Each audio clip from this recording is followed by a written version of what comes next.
Here's how to delete multiple emails on Gmail in 2026 using the desktop version. If this video helps, don't forget to like and subscribe for more quick Gmail tips.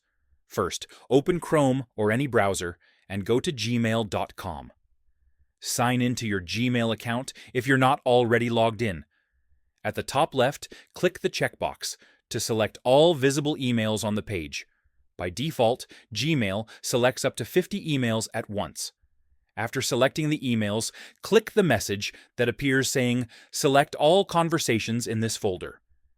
This allows you to select hundreds or even thousands of emails at once. Now click the trash icon at the top. All selected emails will be moved to the trash instantly. If you want to permanently delete them, open the trash folder and click Empty Trash Now. And that's it. You've successfully deleted multiple emails on Gmail. Subscribe for more fast and easy Gmail tutorials.